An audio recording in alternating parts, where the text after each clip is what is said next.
السلام علیکم ورحمۃ اللہ وبرکاتہ۔ الحمدللہ رب العالمین والصلاة والسلام علی رسولہ الکریم وعلی آلہ وصحبہ اجمعین ومن تبعہم بإحسان الی یوم الدین، اما بعد۔ العقیدہ الطحاویہ کا یہ درس دوسرا درس ہے۔ اس سے پہلے کے درس میں ہم نے بتلایا تھا کہ عقیدہ کا معنی کیا ہے اور عقیدہ میں اختلاف کے اسباب بہت سارے ہیں۔ عقیدہ میں بھی اختلاف کی گنجائش ہے، الا یہ کہ وہ مسائل کبار میں سے نہ ہوں۔ اگر فروعی مسائل عقیدہ سے ہیں تو اس میں بھی اختلاف کی گنجائش ہے ادلہ کی بنیاد پہ۔ اور یہ بھی بتلایا گیا تھا کہ شرح العقیدۃ الطحاویہ پڑھنے سے پہلے امام طحاوی رحمہ اللہ یا پھر ابن ابی العز الحنفی رحمہ اللہ کی حیات کے بارے میں پڑھنا کیوں ضروری ہے۔ اس چیز کی طرف اشارہ کیا تھا کہ جیسے ہمارا جو ہندوستانی ماحول ہے، اس ہندوستانی ماحول میں ہمارے ذہن میں ایک تصور پیدا کیا گیا کہ اگر کوئی فرقہ ناجیہ ہے تو صرف اہل حدیث ہے، اور درک اسفل من النار کے کوئی مستحق ہیں تو وہ احناف ہے۔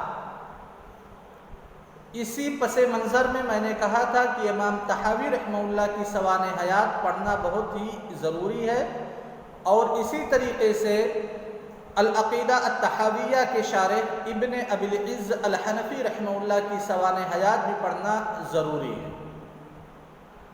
آج کے درس کا جو ہمارا عنوان ہے وہ عقیدہ طحاویہ کے بارے میں کچھ معلومات ہیں مختصر طور سے۔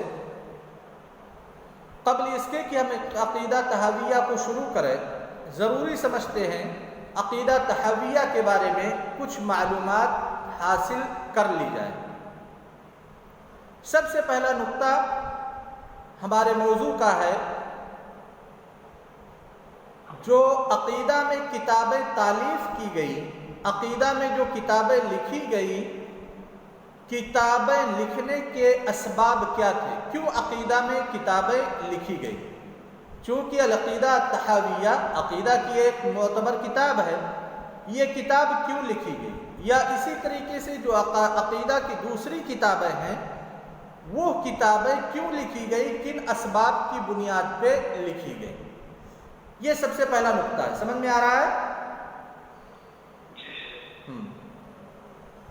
تو اس سوال کا جواب ہم جانیں گے کہ کہا جاتا ہے ضرورت ایجاد کی ماں ہوتی ہے، ضرورت ایجاد کی ماں ہوتی ہے۔ جب تک لوگ صراط مستقیم پر تھے، جب تک لوگ وحی کی اتباع کرتے تھے، لوگوں کے اندر کچھ خرافات نہیں واقع ہوئے، بدعات کا ظہور نہیں ہوا، تب تک عقیدہ میں کتابیں نہیں لکھی گئی۔ لیکن جب صدر اول ہی نے، یعنی صحابہ کرام رضوان اللہ علیہم اجمعین کے دور میں کچھ بدعتی گروہوں کا ظہور ہوا، تو پھر صحابہ کرام رضوان اللہ علیہم اجمعین نے ان گروہوں پر رد کیا۔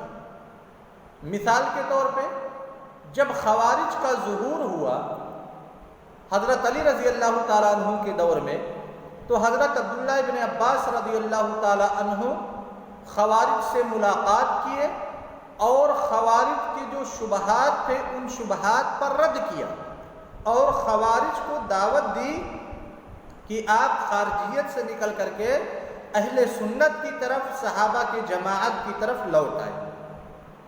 جب تک خوارج کا گروہ موجود نہیں تھا یا خوارج کی فکر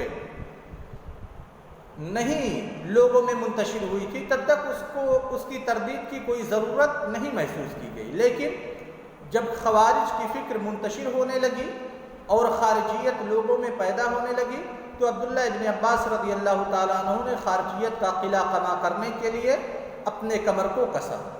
ایسے ہی دوسری مثال ہم لے لیتے ہیں، حضرت عبداللہ ابن عمر رضی اللہ تعالیٰ عنہ نے جب یہ دیکھا کہ قدریہ کا ظہور ہو رہا ہے، یعنی لوگ تقدیر کا انکار کر رہے ہیں مختلف بہانے بنا کر کے، ہیلے لگا کر کے، نصوص کی بیجا تعویل کر کے، تو پھر حضرت عبداللہ ابن عمر رضی اللہ تعالیٰ عنہ نے قدریہ پہ رد کیا اور ان کی تردید کی، جس کا تذکرہ امام مسلم رحمہ اللہ نے اپنے صحیح کے مقدمہ میں لکھا۔ یہی صحابہ کرام رضوان اللہ علیہم اجمعین کے منہج پہ چلتے ہوئے ان کے بعد آنے والے ائمہ کرام نے جب کسی بدعت کا ظہور ہوا عقیدہ کے اندر، تب پھر علماء کرام نے اس بدعت کے رد پر عقیدہ میں کتابیں لکھی۔ گویا کہ عقدی کتابوں کے لکھنے کا سبب علماء اہل سنت کے عقائد کا ابراز اور اہل سنت والجماعت کے مخالفین کے عقائد کی تردید ہے۔ سب سے پہلے جو کتابیں لکھی گئی عقیدہ میں، یعنی اہل سنت والجماعت کے منہج کو ابراز کرنے کے لیے، ظاہر کرنے کے لیے کہ ان کا عقیدہ میں کیا منہج ہے، اور اہل سنت والجماعت کے مخالفین کی تردید کے لیے سب سے پہلے جو کتاب لکھی گئی حماد بن ابی سلیمان رحمہ اللہ کے ذریعہ سے لکھی گئی، اور انہوں نے اپنی کتاب کا نام رکھا الفقہ الاکبر۔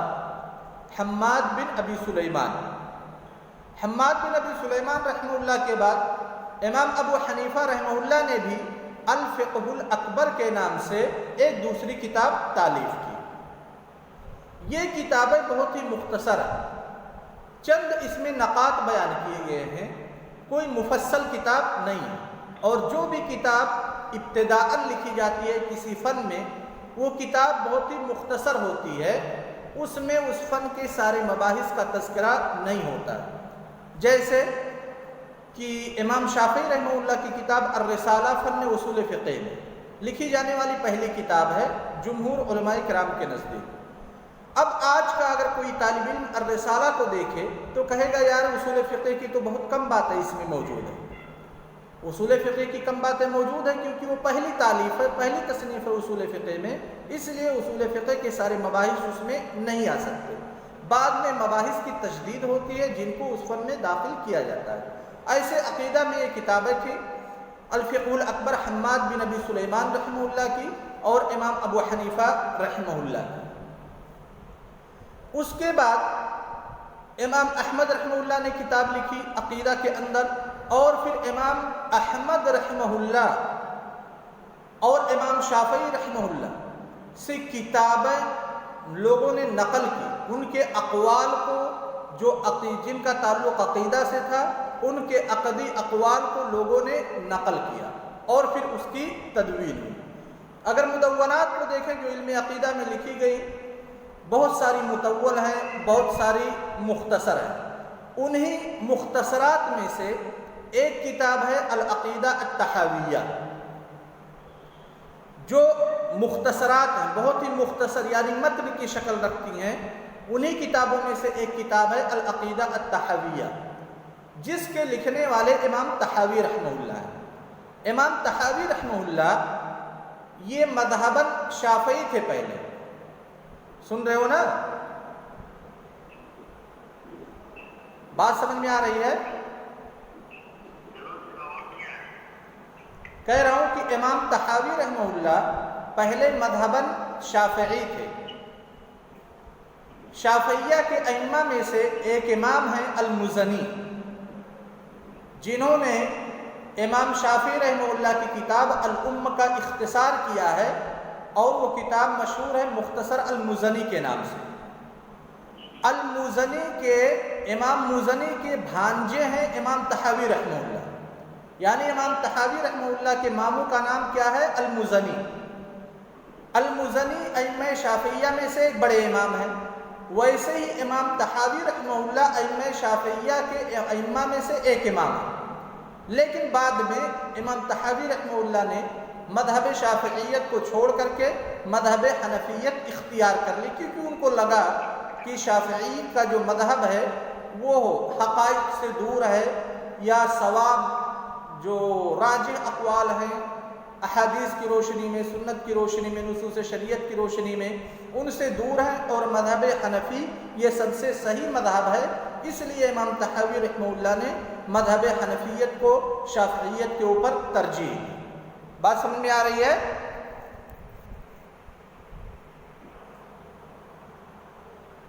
اس کے بعد ہم منتقل ہوتے ہیں اس کتاب پہ، عقیدہ طحاویہ پہ۔ امام طحاوی رحمہ اللہ کے بارے میں ہم نے جان لیا کہ ابتداءً وہ شافعی المسلک سے تعلق رکھتے تھے، اس کے بعد وہ حنفیت کی طرف منتقل ہو گئے۔ جب انہوں نے ایک کتاب لکھی العقیدہ الطحاویہ، تو لکھنے کا پس منظر یہی تھا کہ خواہ جو اس وقت کے علماء احناف تھے، اپنے آپ کو السواد الاعظم کہتے تھے، اور ان کے عقیدہ کے اندر بہت ساری خرابیاں تھیں، اس کتاب کو لکھ کر کے امام طحاوی رحمہ اللہ یہ بتلانا چاہتے تھے کہ تم چاہے اپنا شمار سواد اعظم میں کرو یا اپنے آپ کو فرقہ ناجیہ سے منسوب کرو اور کہو کہ میں فرقہ ناجیہ ہوں، ہم ہی فرقہ ناجیہ ہیں، ہم ہی نجات پانے والے ہیں، باقی دوسرے فرق ہالکہ ہیں۔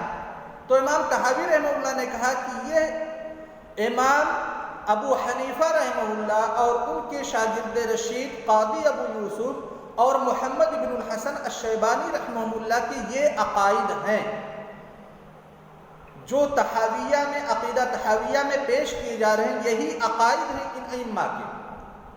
اگر تمہارا بھی عقیدہ انہی کے عقیدے کے مانند ہے تب تو تمہارا شمار فرقہ ناجیہ میں ہوگا، اہل سنت والجماعت میں ہوگا۔ لیکن اگر ان عقائد کے خلاف ہیں جو میں اپنی کتاب عقیدۃ الطحاویہ میں ذکر کر رہا ہوں، تو تم اپنے آپ کو چاہے سواد اعظم کہو چاہے فرقہ ناجیہ کہو، تمہاری مثال ان یہود اور نصارہ کی طرح سے ہوگی جو لوگ کہتے ہیں کہ ہم اللہ تعالیٰ کے احبہ ہیں، اللہ تبارک و تعالیٰ ہماری گرفت نہیں کرے گا۔ بات سمجھ میں آئی؟ عقیدہ طحاویہ چونکہ بہت ہی مختصر کتاب ہے، لیکن کتاب بہت ہی امپورٹنٹ اور بہت ہی اہم اور بہت ہی جامع ہے۔ اس کتاب سے جہاں علماء احناف نقل کرتے ہیں اپنی کتابوں میں، دیگر مذاہب کے علماء بھی، خواہ وہ محققین ہوں یا متعصبین ہوں، عقیدہ اہل سنت والجماعت کی تقریر اور اثبات میں اس کتاب سے مکمل مدد لیتے ہیں اور اس کتاب کو اپنی کتابوں میں کسی بھی عقیدہ کے اثبات کے لیے نقل کرتے ہیں۔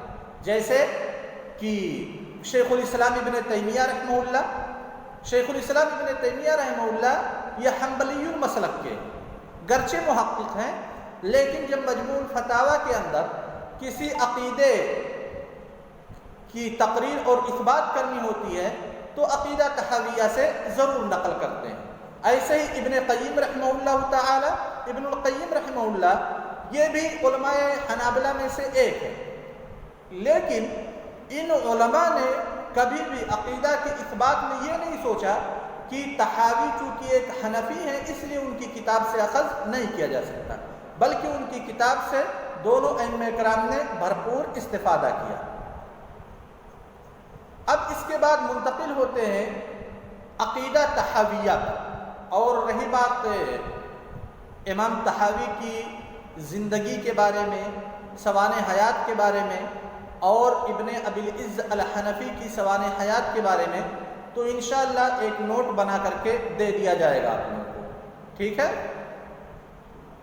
اس میں وقت ضائع نہیں کریں گے، ایک نوٹ دے دیا جائے گا، اسی سے آپ لوگ مراجعہ کر لیجیے۔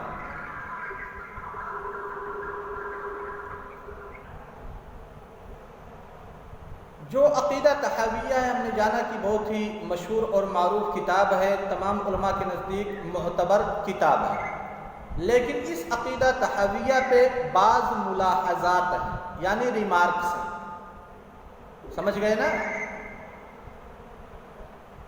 عقیدہ طحاویہ پہ بعض ملاحظات اور ریمارکس ہیں، سمجھے؟ ان ملاحظات کا سب سے پہلے ہم تذکرہ کرتے ہیں، دو تین کو سبیل مثال لیں گے۔ سب سے پہلی چیز یہ کہ کتاب لکھنے کا جو طریقہ امام طحاوی رحمہ اللہ نے اختیار کیا وہ اہل سنت والجماعت کا طریقہ نہیں بلکہ متکلمین کا طریقہ ہے، فلاسفہ کا طریقہ ہے۔ کیسے؟ اگر ہم کتاب کو دیکھیں گے، کتاب کو پڑھیں گے عقیدہ طحاویہ کو انشاءاللہ، تو اس میں جہاں اللہ تعالیٰ کی صفات کا تذکرہ ہوگا وہاں صرف نفی میں ہوگا کہ اللہ تعالیٰ کو کوئی چیز عاجز نہیں کر سکتی، اللہ تعالیٰ کو نیند نہیں آتی ہے، اللہ تعالیٰ ظلم نہیں کرتا ہے، یعنی جتنی صفات ہیں سب کا تذکرہ غالباً 90% صفات کا تذکرہ سب سے پہلے نفی کرتے ہیں، اس کے بعد اثبات کرتے ہیں، یعنی نفی کو مفصل بیان کرتے ہیں اور اثبات ہی مجمل ہوتا ہے۔ اور یہ طریقہ اہل سنت والجماعت کے علماء کے مخالف طریقہ ہے۔ اہل سنت والجماعت کے ہاں اللہ تبارک و تعالیٰ کی صفات کا جو طریقہ ہے ثابت کرنے کا، وہ ہے اثبات مفصل اور نفی مجمل، یعنی ثبوت میں ساری چیزیں پازیٹو میں کہیں گے، نگیٹو میں نہیں کہیں گے کہ نگیٹو کہہ کر کے پازیٹو ثابت کریں، وہی چیز نگیٹو میں تذکرہ کریں گے جس پر کوئی نص شرعی موجود ہے۔ اگر نص شرعی نہیں موجود ہے تو نگیٹو میں اس کا تذکرہ نہیں کیا جائے گا بلکہ پازیٹو میں تذکرہ کیا جائے گا۔ جبکہ امام طحاوی رحمہ اللہ چونکہ جس دور میں تھے متکلمین کا دور تھا، انہی کا غلبہ تھا اور انہی کے بیہ میں زندگی گزار رہے تھے، اسی لیے کتاب جو لکھی گئی وہ متکلمین کے طرز پہ لکھی گئی کہ صفات کی اثبات میں، صفات کی تقریر میں نفی مفصل سے کام لیا گیا اور اثبات مجمل سے کام لیا گیا۔ بات سمجھے؟ دوسرا جو عقیدہ طحاویہ پہ ریمارک اور ملاحظہ ہے وہ کہ بعض ایسی صفات کو اللہ تبارک و تعالیٰ کی طرف امام طحاوی رحمہ اللہ نے منسوب کر دیے ہیں جس پر کوئی نص شرعی موجود نہیں ہے۔ جیسے اللہ تبارک و تعالیٰ کے بارے میں کہتے ہیں ہوا قدیم بلا ابتدا، قدیم بلا ابتدا، سمجھ گئے نا؟ تو لفظ قدیم در حقیقت یہاں پہ امام طحاوی رحمہ اللہ ثابت کرنا چاہتے ہیں، جیسا کہ شارح طحاویہ ابن ابی العز الحنفی نے بیان کیا ہے کہ اللہ تعالیٰ نے جو کہا ہے هو الاول والآخر، اللہ تبارک و تعالیٰ ہی اول ہے، اس سے پہلے کوئی چیز نہیں ہے، اللہ تعالیٰ ہی آخر ہے، اس کے بعد کوئی چیز نہیں ہے۔ اس عقیدہ کی اثبات کے لیے امام طحاوی رحمہ اللہ نے لفظ استعمال کیا قدیم بلا ابتدا۔ تو قدیم اللہ تبارک و تعالیٰ کو نہیں کہہ سکتے، اللہ تبارک و تعالیٰ کے بارے میں اگر خبر دینا ہو تب تو کہہ سکتے ہیں، لیکن اگر صفت بیان کرنی ہو تو اللہ تبارک و تعالیٰ کی صفات میں سے قدیم صفت نہیں ہے، اس پہ کوئی نص شرعی موجود نہیں ہے۔ سمجھ میں آئی بات؟ تیسرا جو ریمارک ہے، تیسرا جو ملاحظہ ہے کہ امام طحاوی رحمہ اللہ نے اپنی کتاب کے اندر بہت زیادہ تکرار کیا ہے، سمجھ گئے؟ یعنی ایک مسئلہ شروع کر رہے ہیں، مثال کے طور پہ ید کا تذکرہ شروع میں کر رہے ہیں، بیچ میں دوسری مباحث آ جائیں گی، پھر ید کا تذکرہ آ جائے گا۔ تکرار یعنی کافی پایا جاتا ہے صفات کے باب میں، جو مباحث ایک مرتبہ گزر چکا ہے پھر اسی کا تذکرہ آگے چل کر کے کرتے ہیں۔ اور شاید اس تکرار کی وجہ یہ رہی ہوگی کہ امام طحاوی رحمہ اللہ نے جب دیکھا کہ اس مبحث کی اہمیت اور ضرورت زیادہ ہے تو پھر اس کا اعادہ کر دیا۔ کیا ہو رہا بھائی؟ چوتھا جو ملاحظہ ہے وہ ہے ایمان کے باب میں۔ ایمان کے باب میں امام طحاوی رحمہ اللہ نے مرجئۃ الفقہاء کے عقیدہ کو ثابت کیا ہے، اہل سنت والجماعت کے عقیدہ کو ثابت نہیں کیا ہے۔ سمجھ میں آ رہی ہے بات؟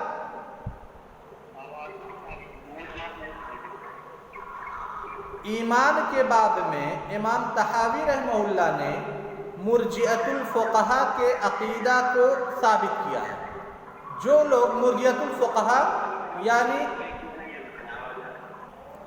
مرجئۃ الفقہاء امام ابو حنیفہ رحمہ اللہ کے متبعین کو کہا جاتا ہے، امام ابو حنیفہ اور ان کے ماننے والوں۔ در حقیقت مرجئہ ایک فرقہ ہوا اور مرجئہ فرقہ سے الگ مرجئۃ الفقہاء جو یہ کہتے ہیں کہ اعمال ایمان کا جز نہیں، اعمال ایمان کا جز نہیں، لہذا اعمال کو ایمان میں داخل نہیں کرتے۔ یہ مرجئۃ الفقہاء کا مسلک رہا ہے۔ اور ایمان کے باب میں امام طحاوی رحمہ اللہ نے اسی عقیدے کی تقریر اور اثبات کی ہے، جو کہ اہل سنت والجماعت کے عقیدہ کے خلاف ہے، کیونکہ علماء اہل سنت کا عقیدہ یہ ہے کہ ایمان میں عمل داخل ہے اور عمل ایمان کا جز ہے۔ یہ 4 ملاحظات تھے عقیدہ طحاویہ پہ۔ اب کل کے درس سے انشاءاللہ شروع کیا جائے گا عقیدہ طحاویہ کی جو متن ہے اس کو پڑھنے کی کوشش کی جائے گی، اور اس متن کی جو ابن ابی العز الحنفی رحمہ اللہ نے شرح کی ہے اس کو سمجھنے کی کوشش کی جائے گی۔ متن اور شرح کی روشنی میں انشاءاللہ اہل سنت والجماعت کے عقیدے کا مدارسہ کیا جائے گا۔ السلام علیکم ورحمۃ اللہ وبرکاتہ۔